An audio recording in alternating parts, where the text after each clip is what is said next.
First day at school. Are you happy? Yes. See something? My bag is so heavy.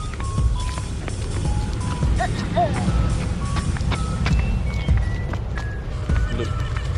How many kilos? I think 100. Yes. 100 kilos. Yeah, like a weight. I see your friend over there. Yeah. Friend. My friend.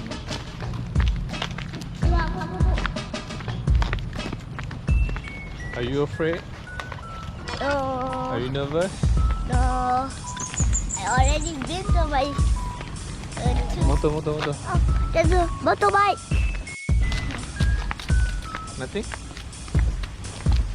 Say something. Adik is too shy. Huh? Adik is too shy. Yeah. It's so cold. Cold. Yeah. It's not even cold. Yeah. But I'm cold. I have a tie here.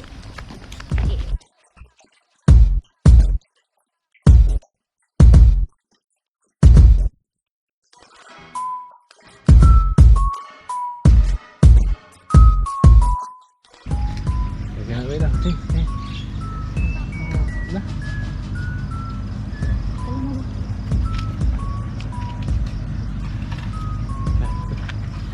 Salam cikgu. Sekarang ambil gambar dia. Video.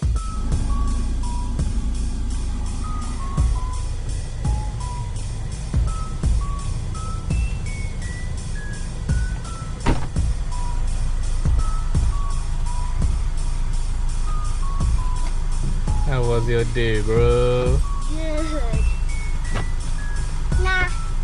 Now guys, I am home from school and it was the best school ever because the school doesn't have any bullies.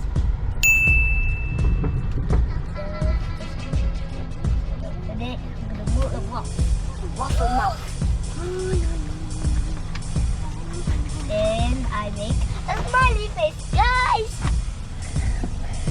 Hi guys, as of today, it's day 2 of school.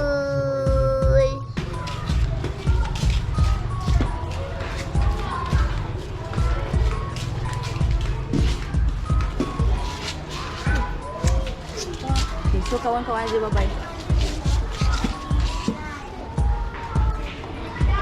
Bye-bye semua. Okay dah, jom. Letak. Okay, bye-bye. Okay dah, jom.